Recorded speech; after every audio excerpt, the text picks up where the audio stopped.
The night was colder than I expected, and the wind carried a faint echo of laughter, distant, almost like a memory. I tightened my hoodie around me as I stepped through the rusted gates of the abandoned carnival. The others hesitated behind me. "This place is cursed," Jake muttered under his breath. "Or just abandoned," I shot back, though even I wasn't convinced. The Ferris wheel loomed in the distance, its skeletal frame barely visible against the night sky. Torn banners still clung to poles, swaying weakly. Faded clown faces grinned from broken booths. The ticket booth's glass was shattered, and the wooden counter was covered in years of dust and graffiti. It felt like the place had been left in a hurry, as if the people here had no time to clean up before vanishing. "You sure about this, man?" Lisa's voice wavered as she stepped over the cracked pavement. "Just a quick look," I said, "then we leave." No one believed that, not really. If we had any sense, we would have turned back. But there was something about this place, something that pulled us in, like an unfinished story waiting to be told. The legend said the carnival closed overnight, that one summer long ago, it simply shut down. No farewell, no announcements. Just one night, the ride stopped, the lights flickered out, and the people never returned. Some claimed the carnival never truly closed, that after midnight it came alive again. I didn't believe it, at least not until I stepped past the first ride. A skeletal roller coaster track twisted overhead, missing sections like the ribs of some ancient beast. The ride cars sat motionless, dust-covered and rusting. The air smelled of damp wood and something metallic, like old blood. I ran my fingers along the flaking paint of a carousel horse. It was frozen mid-gallop, mouth open, eyes wide. A chill ran down my spine. Then it moved. A slow creak, just a fraction of an inch. I pulled my hand back, my pulse quickening. "Did you see that?" I whispered. Jake and Lisa stood a few feet away, their flashlights flickering. "See what?" Jake frowned. Before I could answer, the air shifted. The faintest hum of calliope music drifted through the carnival, so soft it could have been the wind. But it wasn't the wind. It was music, faint, distant, playing from somewhere deep inside the park. Lisa grabbed my arm. That wasn't there before. She was right. The whole place had been dead silent when we arrived. But now, something was stirring. We followed the sound, stepping carefully over broken planks and scattered debris. The deeper we went, the heavier the air became, thick with something unseen. The funhouse stood at the carnival's heart. Its once bright entrance now cracked and peeling. The clown face above the doorway grinned down at us. Its colors faded to a sickly yellow. One of its eyes was missing, leaving a hollow socket that seemed to watch us. The music was louder now, curling through the air like a whisper at the back of my mind. It was wrong, slightly off tune, like a record warping in slow motion. "We should leave," Lisa said. "We came this far," I said. "Just a little further." As I stepped onto the funhouse steps, something clicked beneath my shoe. A discarded carnival ticket, old and yellowed with age. The ink was smeared, but I could still make out the words. "Admit 1." The ink looked fresh. I picked up the ticket, my fingers brushing against the damp, brittle paper. It shouldn't have been there. The entire carnival had been abandoned for decades. Yet this ticket looked new, untouched by time. A cold sensation ran down my spine as I turned it over. The ink was smudged, but beneath the fading print, something had been scrawled in red. Not printed, written. Don't stay past midnight. A gust of wind sent a metallic creak echoing through the carnival. I swallowed hard and shoved the ticket into my pocket. Lisa's flashlight flickered. Guys, I don't like this. Jake stepped up beside me, his breath visible in the chill. Maybe someone's been here recently, he said, though his voice lacked conviction. The funhouse loomed in front of us. The clown face above the entrance still grinned, its hollow eye socket seeming deeper in the darkness. The music was louder now, the distorted melody twisting through the air. It was coming from inside. I pushed open the door. The hinges screamed in protest. Inside, warped mirrors lined the walls, their surfaces fogged over, reflecting fractured pieces of our forms. The air smelled of old wood, something damp and moldy, and beneath it, a faint trace of something sweet, like burnt cotton candy. Lisa hesitated at the threshold. We shouldn't be here. I ignored her and stepped forward. My reflection in the nearest mirror flickered as my flashlight passed over it. For a split second, I saw something that wasn't me.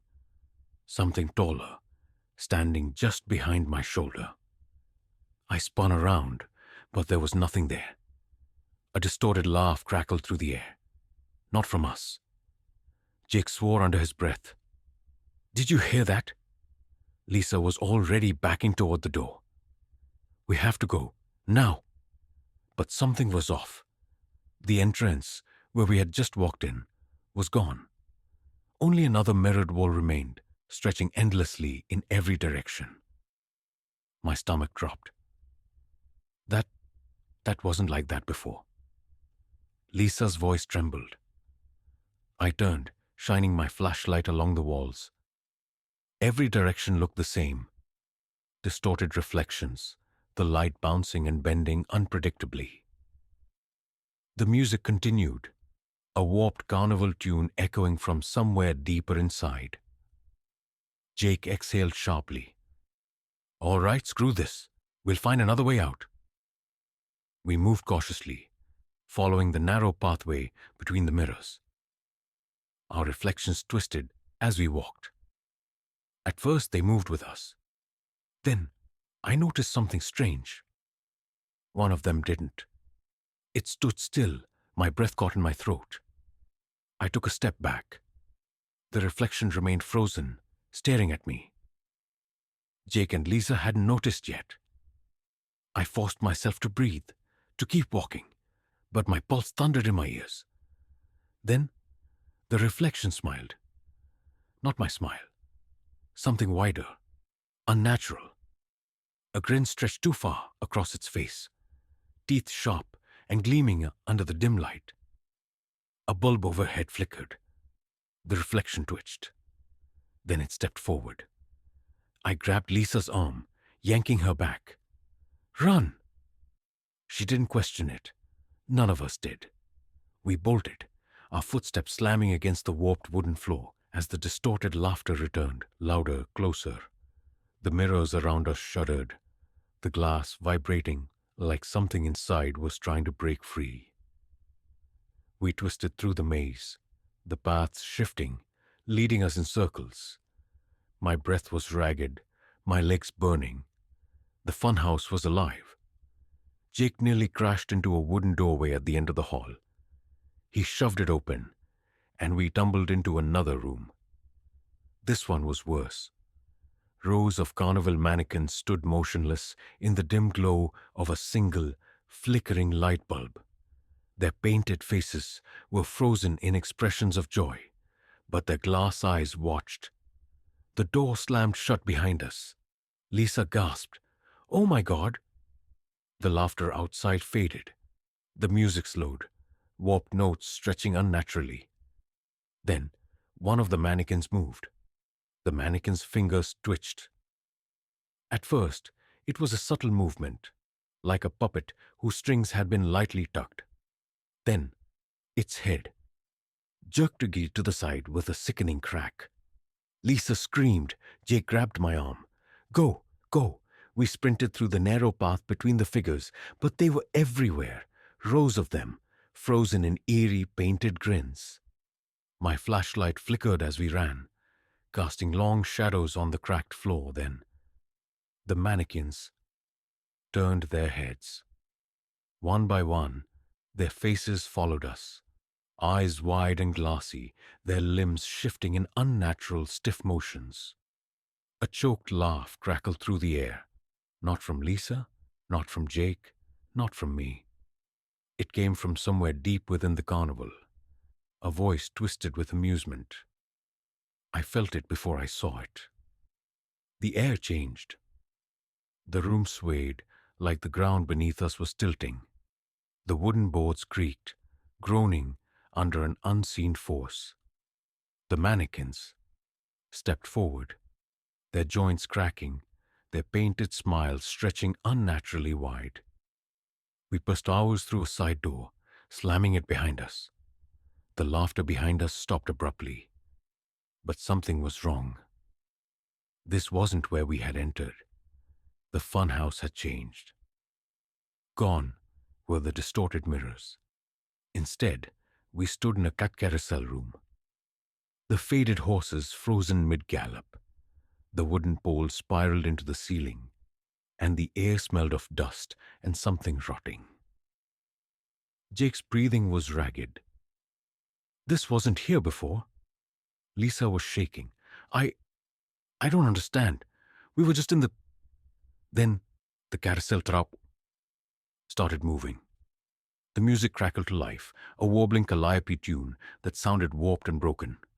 The carousel horses jerked forward, their painted eyes rolling in their sockets. One of them turned its head. It looked at me. Lisa grabbed my wrist. We need to get out of here. Now. I didn't argue. We sprinted toward the nearest hallway, the shadows stretching unnaturally long behind us.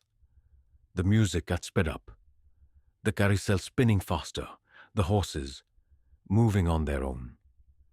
The hallway twisted and turned, leading us deeper into the carnival. My heart pounded as I skidded around a corner and stopped.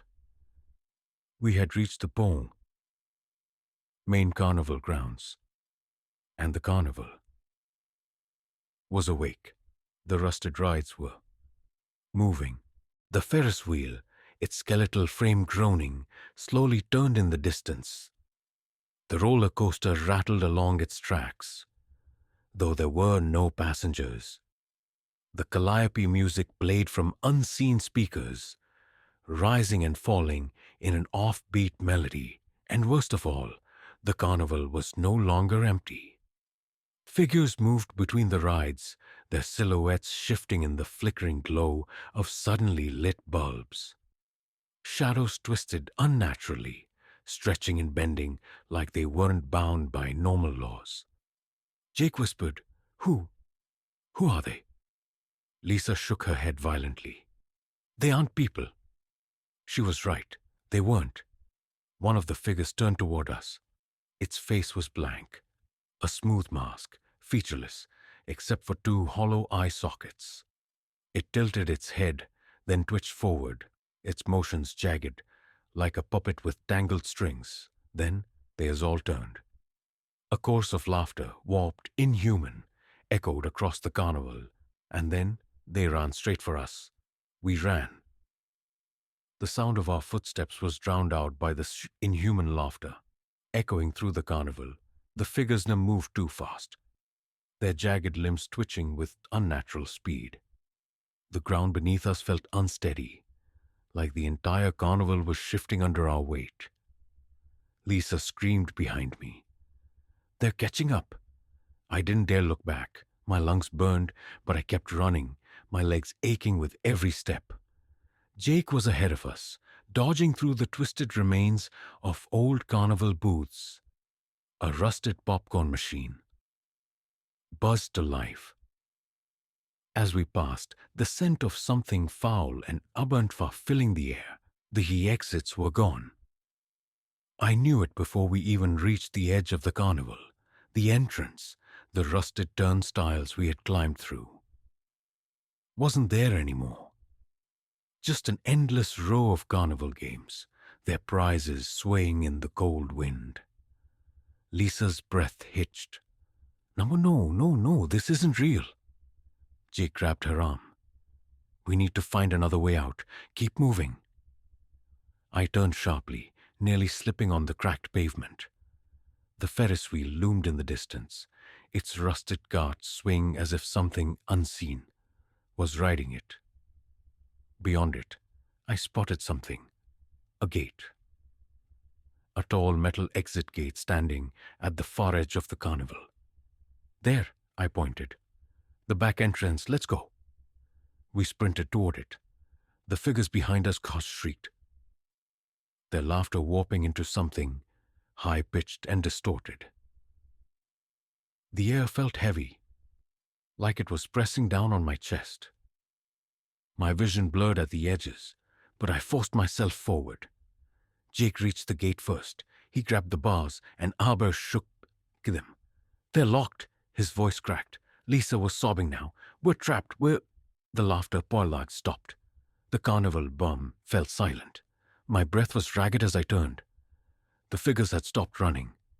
They stood giants in a perfect circle around us, their featureless faces tilted in eerie unison. The air hummed hastes, thick with an invisible force. Then the Beatukos carnival spoke. A deep, warped voice echoed from the speakers, from the rides, from the very ground beneath us. Stay. The gate behind us rattled violently. Lisa grabbed my arm. It won't let us leave, she whispered. The lights overhead flickered. The Ferris wheel creaked. Turning faster now, the carousel's tune slowed, the notes stretching unnaturally. Then, the figures moved. Not toward us, around us. Slowly, deliberately, they formed a crasta aringa, their limbs twitching in unnatural spasms. A terrible realization settled in my gut. They weren't attacking us. They were waiting. Jake swore under his breath. We need to... A sudden gust of wind slammed against us. The air Uchin touch rippled. Like reality itself had cracked. The figures lurched, their heads snapping toward the center of the carnival. For a moment, everything was still. Then, the main tent collapsed inward, as if something massive had just woken up beneath it. I didn't think. I didn't hesitate. I grabbed Lisa and Thruja, myself, at the gate. And this time, it opened. We tumbled through, the metal slamming shut behind us with a deafening clang. The second we hit the ground outside, the laughter vanished. The carnival was silent again. I turned back, my breath ragged. The lights were gone. The rides were still. The figures had half disappeared. Lisa was shaking. Jake clutched his side, gasping for air. The Kasuk carnival was dead again. But as I reached into my pocket, my fingers brushed against something. I pulled it out. A Port-Fresh-Not carnival ticket. And scrawled in red ink beneath the faded print were the words, "See you again soon."